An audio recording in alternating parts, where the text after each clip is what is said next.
نحمده ونصلي ونسلم على رسوله الكريم أما بعد فأعوذ بالله من الشيطان الرجيم بسم الله الرحمن الرحيم وإذ قال موسى لقومه إن الله يأمركم أن تذبحوا بقرة قالوا أتتخذنا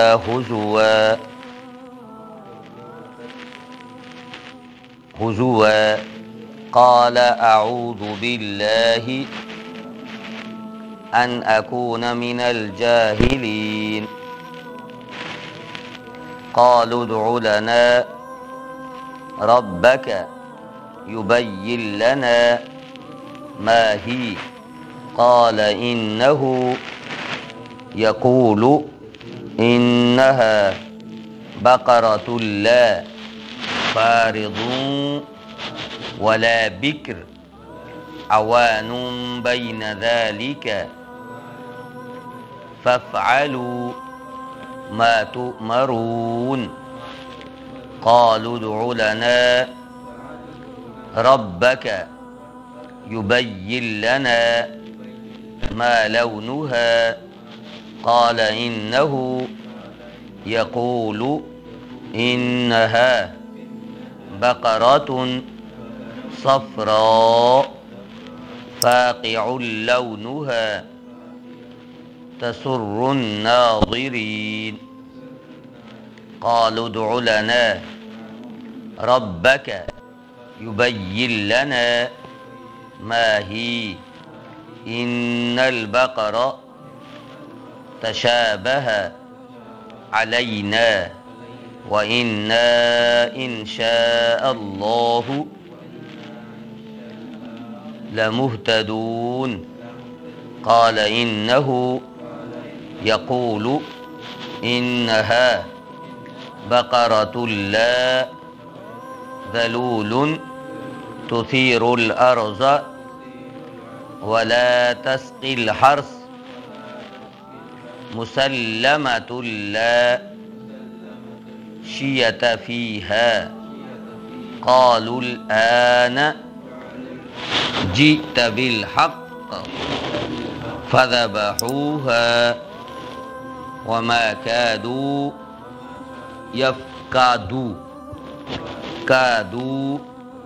يفعلون.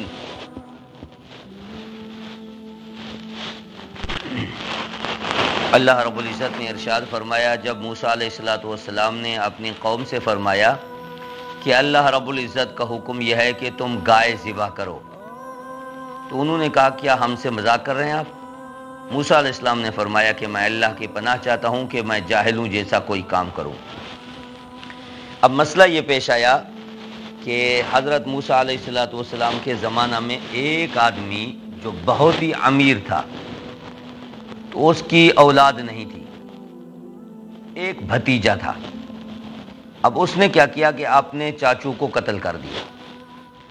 قتل کیوں کیا؟ کہ اس کے مال پہ میں قبضہ کروں۔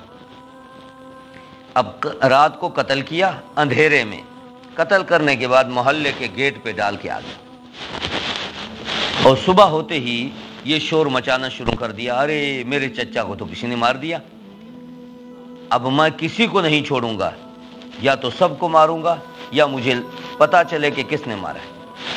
ارے خود قتل کیا، لیکن اپنا قتل چھپانے کے لیے کہ تاکہ کسی کو پتہ نہ لگے، اس چھپانے کے لیے لوگوں پہ ڈال دیا کہ تم میں سے کوئی قاتل ہے۔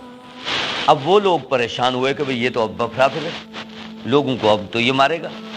یہ سارے حضرت موسیٰ علیہ السلام کی خدمت میں آئے کہ اللہ کے نبی اب یہ قتل ہو گیا، یہ مسئلہ ہو گیا، ہم میں سے کوئی قاتل نہیں، لیکن یہ نوجوان مانتا نہیں۔ اب اللہ رب العزت سے دعا کریں کسی طریقے سے یہ مسئلہ حل ہو جائے۔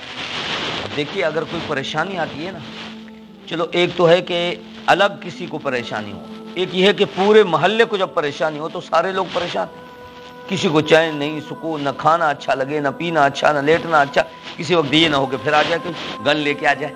اب یہ خطرہ تھا۔ اب موسیٰ علیہ السلام سے انہوں نے درخواست کی کوئی طریقہ، اللہ سے کوئی دعا کروائیں، کوئی مسئلہ حل ہو جائے۔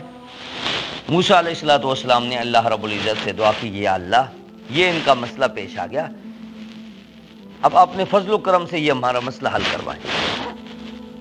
اللہ رب العزت نے اب حکم یہ دیا کہ گائے ذبح کریں۔ اب بظاہر دیکھیں سوال و جواب میں مناسبت نہیں۔ سوال تو یہ تھا کہ ہمارا بندہ مقتول ہے، قتل ہو چکا ہے، اس کے قاتل کی نشاندہی کی جائے۔ اب نشاندہی کے لیے بتایا کیا جا رہا ہے کہ آپ گائے کو ذبح کریں۔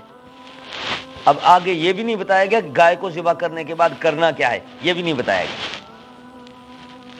اب انہوں نے حضرت موسیٰ علیہ السلام کی اس بات کو مذاقاً لیا، کہا تتخذون ہزوا، آپ ہم سے مذاق کر رہے ہیں۔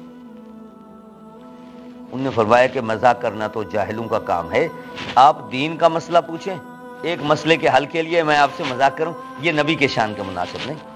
فرمایا کہ میں مذاق نہیں کر رہا، آپ سے سیدھی بات کر رہا ہوں کہ اللہ رب العزت کا یہ حکم ہے کہ گائے ذبح کریں۔ اب سوال یہ ہے کہ ایک گائے ذبح کرنے کا حکم کیوں دیا گیا؟ پیچھے ہم نے 6 رکوع میں پڑھا تھا کہ یہ لوگ جب فرعون کے ظلم و ستم سے نجات پا کر کے فرعون غرق ہو گیا، یہ باہر آئے تو راستے میں دیکھا موسیٰ علیہ السلام ادھر گئے، انہوں نے بچڑے کی پوجا شروع کر دی، گائے کے بچے کی پوجا شروع کی، یاد ہے نا؟ تو جب وہاں بچڑے کی پوجا شروع کر دی، گائے کے بچے کی، جو انہوں نے اپنا بنایا تھا، اب اللہ رب العزت سب سے پہلے ان کے دلوں میں جو محبت بچڑے کی بیٹھی ہوئی تھی اس کو نکالنا تھا، کہ تم نے تو یہ سمجھا کہ ہمارا معبود ہے، اس کے سامنے سجدے کر رہے ہو، رکوع کر رہے ہو، جھک رہے ہو، اس سے حاجتیں مانگ رہے ہو۔ تو اللہ رب العزت نے گائے کو ذبح کروانے کا حکم اس لیے دیا تاکہ تمہیں پتہ لگ جائے یہ تمہارا معبود نہیں۔ کیوں؟ اگر معبود ہوتا تو ایک تو ذبح کرنے کا اللہ حکم نہ دیتا، دوسرے نمبر پہ یہ اپنے آپ کو بچا لیتا۔ گائے اپنے ذبح ہونے سے کس کو بچا، اپنے آپ کو کیسے بچا سکتی؟ تو اس لیے اللہ رب العزت نے حکم دیا کہ گائے کو ذبح کریں، تاکہ محبت بچڑے کی جو ان کے دلوں میں پڑی ہوئی ہے وہ محبت نکل جائے۔ اب فوراً ہی ان لوگوں نے حضرت موسیٰ علیہ السلام سے دوبارہ کہا کہ اللہ رب العزت سے دعا کریں کہ ہمارے لیے پوری وضاحت تو ہو جائے کہ گائے کس قسم کی ہونی چاہیے، گائے کس قسم کی ہونی چاہیے۔ حدیث مبارکہ میں موجود ہے، سیدنا عبداللہ ابن عباس رضی اللہ تعالیٰ عنہ فرماتے ہیں کہ آپ صلی اللہ علیہ وسلم نے ارشاد فرمایا، جیسے ان کو گائے ذبح کرنے کا حکم ملا تھا، کوئی بھی گائے بازار سے لے کے اس کو ذبح کر دیتے، کم چل جاتا، لیکن انہوں نے جب اللہ کے حکم کو فوری نہیں مانا اور آگے سوال کر دیا کہ اللہ سے پوچھے گائے کس طرح کی ہونی چاہیے، ہمیں پتہ نہیں چل رہا گائے کس طرح کی ہونی چاہیے، تو آپ صلی اللہ علیہ وسلم فرمایا کوئی بھی گائے ذبح کر دیتے، کام چل جاتا۔ اب سوال کر دیا۔ حالانکہ مسلمان کی شان یہ ہے کہ اللہ کا حکم جب آ جائے، جیسے آ جائے اس کو پورا کرنے والا بنے۔ اب اللہ کا حکم ہے کہ نماز پڑھو، میں کہوں یار کیوں نماز پڑھوں؟ کہ اللہ کا حکم ہے آپ نے حج کرنا ہے، میں کہوں یار کیوں حج کروں؟ بھائی کیوں؟ یہ سوالات کرنا یہ مسلمان کو زیبا نہیں۔ مسلمان یہ نکلا ہوا ہے سلم سے، سلم کی معنی تابع دار، فرما بردار، اطاعت گزار، کہ جیسے اللہ کا حکم ہے اس کو فوراً پورا کرنے والا بنے۔ اب ابراہیم علیہ السلام کو اللہ رب العزت نے جو حکم دیا تھا اپنے بیٹے کو ذبح کرنے کا، جبریل علیہ السلام کو بھیجا تھا؟ نہیں، خواب کے ذریعے اللہ نے حکم دیا، صرف اشارہ فرمایا، اس کی تعمیل میں تاخیر نہیں کی۔ حضرت ابراہیم علیہ السلام نے اپنے بیٹے کو ذبح کرنے میں بھی تاخیر نہیں کی، فوراً حکم مانا، اپنے بیٹے کو لے گئے۔ اللہ رب العزت نے فرمایا قد صدقت الرؤیا، آپ نے اپنا خواب سچا کر کے دکھلایا۔ یہاں اللہ رب العزت کا حکم ایک مرتبہ نہیں، 2 مرتبہ، 3 مرتبہ، بار بار وہی آ رہی ہے، لیکن یہ کہتے ہیں کہ ہمیں ابھی وضاحت نہیں ہوئی، ابھی گائے کا صحیح پتہ نہیں چلا، صحیح نشاندہی نہیں ہوئی، اللہ سے دوبارہ پوچھے۔ اب جو سوالات کرتے گئے پھنستے گئے، کیونکہ قرآن پاک میں موجود ہے سورہ مائدہ میں 7ویں پارے میں، یا ایھا الذین آمنوا لا تسألوا عن اشیاء ان تبد لکم تسؤکم، فرمایا اپنے نبی سے بار بار سوال نہ کرو چیزوں کے بارے میں، اگر وضاحت آ گئی تو تم تنگ پڑ جاؤ گے، بس جس سے اللہ کا حکم ہم پورا کرنے والے بنیں۔ تو اب یہاں دوبارہ انہوں نے پوچھ لیا کہ اللہ رب العزت سے یہ پوچھیں گائے کی ابھی حقیقت واضح ہمارے سامنے نہیں ہو رہی، گائے ہمیں بتائیں کس طرح کی ہونی چاہیے۔ تو اللہ رب العزت نے آگے گائے کے متعلق بتا دیا، بقرۃ اللہ فارس، بوڑھی بھی نہیں ہونی چاہیے۔ اب پہلے تو مطلق صرف حکم تھا کہ گائے کو ذبح کریں، جس طرح کی بھی، مادہ ہو نر ہو چھوٹی ہو بڑی ہو، جس طرح کی مل جاتی ذبح کرتے کام ہو جاتا۔ لیکن انہوں نے سوالات کیے، اب سختی بڑھتی جا رہی ہے۔ اب سوال پہلا کیا کہ ہمیں حقیقت کا پتہ نہیں چل رہا، تو اللہ نے فرمایا اچھا پھر بوڑھی نہیں ہونی چاہیے۔ اب دیکھیے انہوں نے ایک تو فوراً اللہ کے حکم ماننے سے انکار کیا، اور پھر اللہ کے حکم کے سامنے پیغمبر نے جو بتلایا اس کو ماننے کے لیے تیار نہیں۔ حالانکہ مسلمان کی شان یہ ہے کہ حکم فوراً ہی مانے۔ اب اللہ نے فرمایا کہ ایک تو بوڑھی نہیں ہونی چاہیے، دوسرا کہ بچیاں بھی نہیں ہونی چاہیے، بالکل چھوٹی بھی نہیں ہو، اوانم بین ذالک، ان کے درمیان میں ہو، نہ بہت بڑی بوڑھی نہ بہت ہی چھوٹی ہو، بلکہ درمیان میں جوان سی ہو۔ فَفْعَلُوا مَا تُؤْمَرُونَ، اللہ نے فرمایا کہ ان کو کہہ دو فَفْعَلُوا مَا تُؤْمَرُونَ، جو حکم ہے کر لو۔ اب بھی اگر اللہ کا حکم مان لیتے، اللہ نے کہہ دیا چلو بوڑھی نہ ہو جوان کوئی بھی لے کے ذبح کر لیتے، کسی بھی کلر کی ہو۔ اب یہ قید تو نہیں ہے کہ فلاں کلر کی ہونی چاہیے، یلو ہو گرین ہو کس طرح کی، نہیں۔ اللہ نے فرمایا فَفْعَلُوا مَا تُؤْمَرُونَ، ان کو بتا دو جو حکم ہے مَا تُؤْمَرُونَ وہ کر لو۔ لیکن پھر بھی انہوں نے نہیں کیا۔ پھر کیا کیا؟ قَالُوا ادْعُ لَنَا رَبَّكَ يُبَيِّن لَنَا، دوبارہ سوال کر دیا کہ موسیٰ علیہ السلام سے کہا کہ اپنے رب سے یہ دعا کریں کہ ابھی بھی ہمیں پتہ نہیں چل رہا کہ کلر اس کا کیا ہونا چاہیے۔ ما لونھا، لون کہتے ہیں کلر کو، کلر اس کا کیسا ہو۔ حالانکہ دیکھیے پیچھے اللہ نے کہا فَفْعَلُوا، کر لو بھائی جو حکم ہے، لیکن پھر پوچھنے لگے بھائی اچھا یہ بتائیے کہ کلر کیسا ہو۔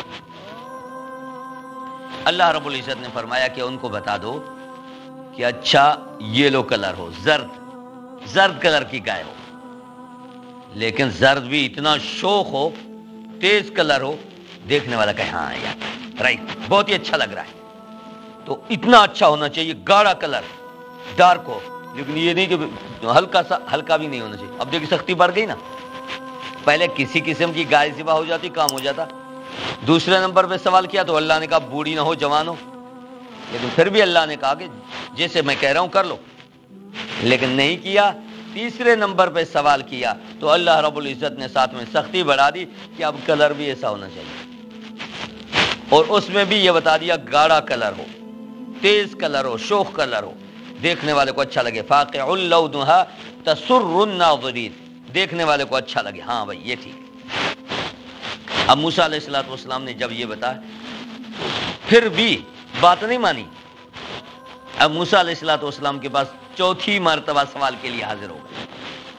اچھا یلو کلر کی تو ہمارے محلے میں بہت ساری ہیں، سی ٹائپ میں، ڈی ٹائپ میں، ای ٹائپ میں، جی ٹائپ میں بہت ساری ہیں، بھئی ہمیں صحیح پتہ نہیں چل رہا، اب اس کی مزید وضاحت ہونی چاہیے۔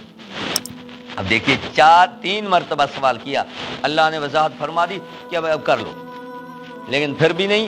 دوبارہ پیغمبر سے اب چوتھی مرتبہ یہ سوال کر رہے ہیں، قالوا ادْعُ لَنَا رَبَّكَ يُبَيِّن لَنَا مَا هِيَ، اب بھی ہمیں پتہ نہیں چل رہا۔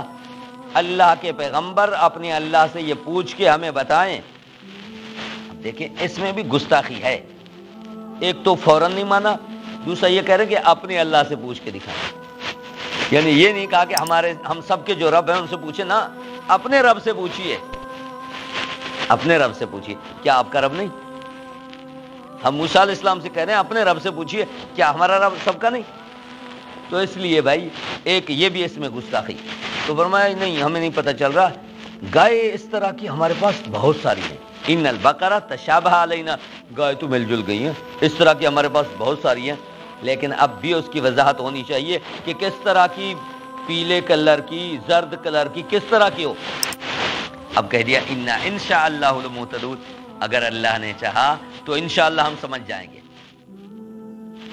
اب دیکھیے اس بات میں انہوں نے انشاءاللہ بھی کہا ہے تو مسئلہ حل ہو جائے گا، شروع میں انشاءاللہ نہیں کہا تھا، اب انشاءاللہ کی برکت سے مسائل حل ہو جائیں گے۔ اس لیے قرآن پاک میں موجود ہے 15ویں پارے میں اللہ رب العزت نے ارشاد فرمایا وَلَا تَقُولَنَّ